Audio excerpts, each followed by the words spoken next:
Hello everyone, welcome to my YouTube channel. आप चाहो तो हमारे टेलीग्राम ग्रुप को ज्वाइन कर सकते हैं। लिंक आपको वीडियो के नीचे डिस्क्रिप्शन में मिल जाएगा, वहां से आप चेक कर सकते हैं। तो देखिए, हम अपना सीरीज को कंटिन्यू कर रहे हैं। तो हमने जो शुरू किया था सीपेट जूलॉजी के लिए, यानी कि जो भी कैंडिडेट अब इस बार सीपेट जूलॉजी के लिए अपियर होने जा रहे हैं, उसकी तैयारी के लिए हमने एक डेडिकेटेड प्लेलिस्ट बनाया है। अगर आपने वो सारे वीडियो को चेक नहीं किया है तो चैनल के प्लेलिस्ट में जाके चेक कीजिएगा, या फिर यहाँ पे मैं आई बटन पे दे दूंगा लिंक, वहां से भी आप चेक कर सकते हो। और ये हमारा वीडियो नंबर 4 है। हमने ऑलरेडी 3 वीडियो कंप्लीट कर चुके हैं। उसको भी आप चाहो तो उसको भी चेक कर सकते हैं। और रहा सवाल, अगर आपका अप्लाई आज से शुरू हो जा रहा है, 27 जून से आप लोगों का सीपेट के लिए अप्लाई शुरू हो जा रहा है 2 PM से। अगर आपका अप्लाई रिलेटेड कोई भी डाउट वगैरह है तो उसके लिए भी मैंने एक डेडिकेटेड प्लेलिस्ट बनाया है। आप चैनल में जाके सीपेट हाउ टू अप्लाई के ऊपर देखिएगा, वहाँ पे मैंने सारे जो भी डाउट टॉपिक है कैंडिडेट्स के मन में, उसके ऊपर मैंने कवर अप किया है। और कैसे स्टेप बाय स्टेप अप्लाई किया जाएगा उसके लिए पूरा आप लोगों को वीडियोस मिल जाएंगे। तो अप्लाई से पहले, जो आज 2 PM से पहले, आप लोग वो सारे वीडियो को चेक कर लो और सही से आप लोग अप्लाई चालू कर दो, ठीक है। अप्लाई करने के बाद अगर आपने प्रिपरेशन शुरू नहीं किया है तो अभी से प्रिपरेशन जोरदार कर लीजिए, क्योंकि 1 महीना अगर काउंट करने जाएगा, लगभग 1 महीना है आप लोगों का एग्जाम होने को। इसलिए जितना हो सके क्वेश्चन प्रैक्टिस कीजिए। कॉन्सेप्ट तो आप लोगों का क्लियर होगा, अगर नहीं है तो कॉन्सेप्ट पढ़िए और यहाँ पे आके आप लोग अपना क्वेश्चन प्रैक्टिस कर सकते हैं। और ये जो मैंने क्वेश्चन प्रैक्टिस करवा रहा हूँ यहाँ पे, ये किसी ना किसी यूनिवर्सिटी वगैरह में पूछे गए हैं, एंट्रेंस एग्जाम में पूछे गए हैं एमएससी के। तो चलिए शुरू करते हैं बिना टाइम वेस्ट के। वीडियो पसंद आए तो लाइक शेयर सब्सक्राइब जरूर कीजिएगा। देखिए, पहला क्वेश्चन दिया है क्लीवेज डिवीजन सर। तो आप लोगों को क्लीवेज यानी कि पूछा है, जो कि आपका एम्ब्रियो फॉर्मेशन होने के बाद वो क्लीवेज अंडरगो करता है। तो क्लीवेज डिवीजन किस तरह का होता है? Mitotic division, where by large egg is divided numerous small nucleated cell, या फिर mitotic division where a small egg get transformed into a very large sized blastula, या फिर meiotic division not increasing the size of the egg, या फिर meiotic division shedding the one polar body. तो देखिए, cleavage हो गया, यानी कि यहाँ पे किसका बात किया जा रहा है? माइटोसिस। माइटोसिस डिवीजन है या फिर माइटोटिक डिवीजन। तो ये वाला पॉइंट, तो ये वाला पॉइंट कट गया। अब देखिए, पहला पॉइंट ही हमारा राइट आंसर है। किस तरह? देखिए, mitotic division where a large egg is divided numerous small nucleated cell. तो लार्ज जो एग होता है, बड़ा सा एग, जो आफ्टर फर्टिलाइज एग कह सकते हैं, उसके बाद वो क्या कहते हैं, जाइगोट जो कहते हैं, वो छोटे छोटे छोटे छोटे मेनी न्यूक्लियर वाले सेल को मोरुला ब्लास्टुला गैस्टुला वाला सेल स्टेज बनाता है। तो ये हमारा पहला वाला ऑप्शन राइट है। उसके बाद देखिए, the expansion of outer layer of cells covering the entire embryo during gastrulation of Xenopus और चिक इज कॉल्ड। तो जो एक्सपांशन ऑफ आउटर सेल, मतलब ये एम्ब्रियो का जो आउटर एक्सपांशन जो होता है चिक में, उसके क्या कहते हैं? एपिबोली, इन्वोल्यूशन, इवोल्यूशन, या फिर स्प्रेडिंग। इन्वोल्यूशन तो नहीं होगा, क्योंकि आउटर लेयर ऑफ सेल्स बोला है, आउटर लेयर का कवरिंग क्या हो रहा है? एक्सपांड हो रहा है, तो ये इन्वोल्यूशन नहीं होगा। अब कंफ्यूजन, स्प्रेडिंग तो बिल्कुल नहीं हो सकता। इवोल्यूशन और एपिवोल्यूशन, तो इसका जो राइट आंसर है वो है हमारा एपिबोलाई, ठीक है। नेक्स्ट, इन चिक the embryo proper is form from. चिक में जो एम्ब्रियो प्रॉपर कहाँ से बनता है? Hypoblast, sub germinal layer between hypoblast and yolk, epiblast plus hypoblast, या फिर एपीब्लास्ट। सो इसका जो राइट आंसर है वो है हमारा एपीब्लास्ट से बनता है embryo proper. The tissue derived from mesoderm. Mesoderm आप लोगों का 3 जर्म लेयर याद होगा, एंडोडर्म, मेसोडर्म, उसके बाद आपका एक्टोडर्म, ठीक है। Endo, endo, meso and ecto. तो यहाँ पे पूछा है मेसोडर्म में से कौन से आपका टिश्यू डिराइव होते हैं? Eye, nerve cord, neural, crest, lung, liver, pancreas, high, liver, germ cell, या फिर heart muscle, RBC, tubules of kidney. So इसका राइट आंसर है heart muscles, RBC, tubules of kidney, ठीक है। बाकी ये नर्व कॉर्ड ये वगैरह एक्टोडर्म से, बाकी सब आप लोगों का एंडोडर्म से होता है। लेकिन यहाँ पे मिक्स ऑप्शन दिया है, बट फोर्थ ऑप्शन में जो तीनों के तीनों आपको दिया गया वो सारे के सारे मेजोडर्म से डिराइव होते हैं। उसके बाद देखिए, the ability of a cell और a tissue to respond to a specific induction signal is known as.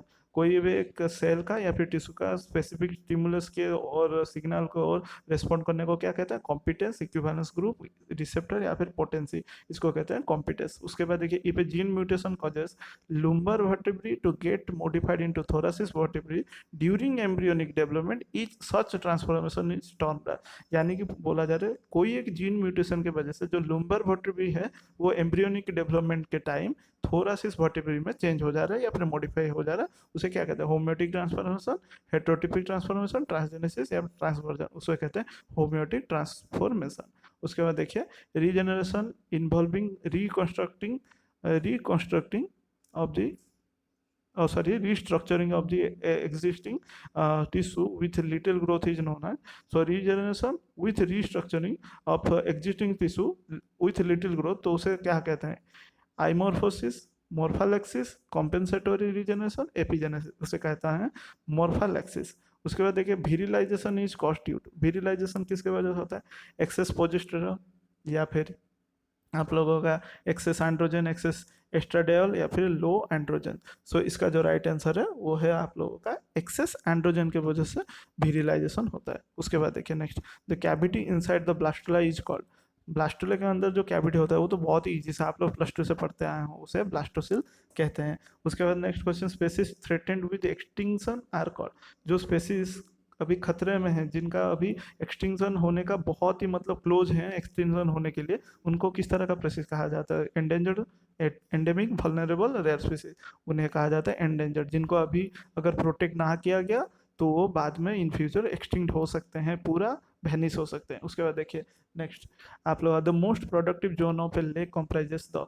जो मोस्ट प्रोडक्टिव जोन लेक का कौन सा हिस्सा होता है? लिटोरल, लिम्नेटिक, प्रोफंडल या बेंथिक। उसे लिटोरल जोन कहते हैं, जहाँ पे मैक्सिमम आप लोगों को प्रोडक्शन या फिर प्रोडक्टिविटी देखने को मिलता है। उसके बाद देखिए a junction zone between two और more diverse communities is known as. तो एक जोन है, एक दो कम्युनिटी के बीच में ये जो जोन है उसको क्या कहते हैं?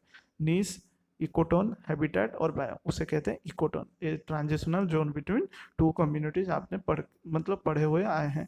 उसके बाद देखिए honey bee worker signal about the distance and direction of the food source bye means of the.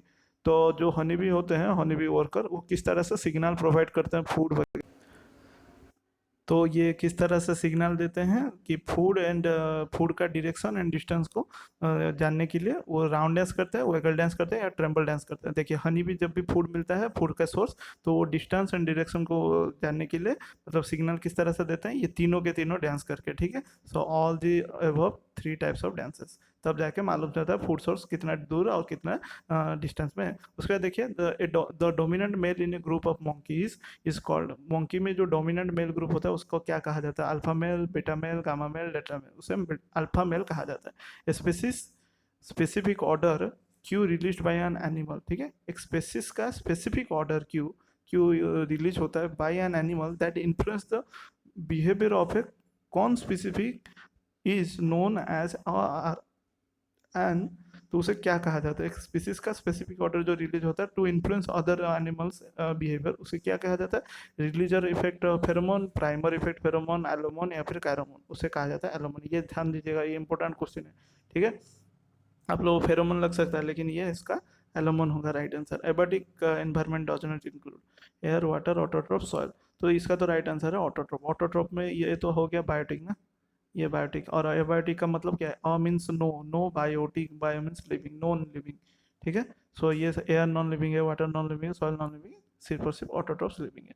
उसके बाद देखिए द री establishment of integrity of the natural system. तो क्वेश्चन में पूछा गया द री establishment of integrity of natural system, यानी नेचुरल सिस्टम को फिर से री एस्टेब्लिश करने के लिए जो कि डैमेज हुआ था बाय ह्यूमन एक्टिविटी, उसे क्या कहते हैं? Eco toxicology, conservation biology, landscape biology या फिर रिस्टोरेशन बायोलॉजी, उसे कहा जाता है रिस्टोरेशन इकोलॉजी, ठीक है। उसके बाद देखिए systematic and scientific study of the behaviour of animals including human. Human को इंक्लूड करके एनिमल्स का जो बिहेवियरल साइंटिफिक सिस्टमेटिक स्टडी को क्या कहते हैं? क्रोनोबायोलॉजी, बायोजियोग्राफी, इथोलॉजी, एथनोग्राफी, उसे कहते हैं इथोलॉजी, ठीक है। नेक्स्ट क्वेश्चन देखते हैं the royal jelly of honey bee is secreted by the pharyngeal glands of. जो रॉयल जेली है ना, आप लोगों को मालूम होगा रॉयल जेली जो कि एक को खिला देने से वो क्वीन में कन्वर्ट हो जाती है, जानते होंगे। तो वो जो रॉयल जेली कहाँ से सीक्रेट होता है? किसके? फेरेंजियल ग्लैंड से सीक्रेट होता है। वर्कर बी के, ड्रोन के, क्वीन के, या फिर बोथ क्वीन एंड वर्कर। वो सिर्फ और सिर्फ वर्कर बी के फेरेंजियल ग्लैंड से सीक्रेट होता है। और रॉयल जेली को खाने के बाद क्वीन में जो एग होते हैं वो क्वीन में कन्वर्ट हो जाते हैं, ठीक है। Fishes suffering from yellow grub disease have. जो येलो ग्रोब डिजीज फिशेस जो सफर होते हैं वो मतलब उसमें किसके इन्फेक्शन के वजह से होते हैं? प्रोटोजन के infection, fluke infection, fungal infection या फिर वायरल इन्फेक्शन। वो होते हैं फ्लूक इन्फेक्शन के वजह से, और उसका नाम है, याद रखिएगा, उस फ्लूक का नाम है क्लिनोस्टोमम, क्लिनो, ठीक है। मैं फिर से लिख दे रहा हूँ इसको, क्लिनोस्टोमम स्टोमम मार्जिनाटम, ठीक है। मार्जिनाटम, ये उसका पूरा नाम है, मार्जिनाटम उस फ्लूक वर्म का नाम है, ठीक है। क्लिनोस्टोमा मार्जिनाटम।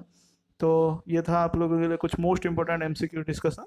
और इसके बाद वाले नेक्स्ट वीडियो में हम और भी ज़्यादा जितना हो सके, अभी हमारे पास जितना टाइम है, एमसीक्यू को, मोस्ट इंपॉर्टेंट एमसीक्यू जो जो यूनिवर्सिटी में पूछे गए हैं जूलॉजी के लिए, जितना हो सके हम प्रैक्टिस करते जाएंगे। इसलिए चैनल को फॉलो करते रहिए टाइम टू टाइम। आप लोग सब्सक्राइब कर रहे हैं तो लाइक जरूर कीजिए, और सब बेल आइकन को प्रेस जरूर कीजिए, ताकि जैसे भी मैं कोई वीडियो अपलोड करूँ आपको तुरंत मिल जाए। ठीक है, तो मिलते हैं नेक्स्ट वीडियो में। Thanks for watching this video. अगर कोई क्वेरी वगैरह, क्वेश्चन वगैरह है तो कमेंट सेक्शन में जरूर पूछिएगा, और वीडियो पसंद आया तो लाइक शेयर सब्सक्राइब जरूर कीजिएगा। और जिन लोगों का बॉटनी के लिए जो लोग तैयारी कर रहे हैं, अपेयर कर रहे हैं इस बार एसीपेट के लिए, तो उनके लिए डेडिकेटेड प्लेलिस्ट है, यहाँ पे आई बटन पे फ्लैश हो रहा होगा, या फिर प्लेलिस्ट में जाकर वो चेक कर सकते हैं। मिलते हैं नेक्स्ट वीडियो में। Thank you.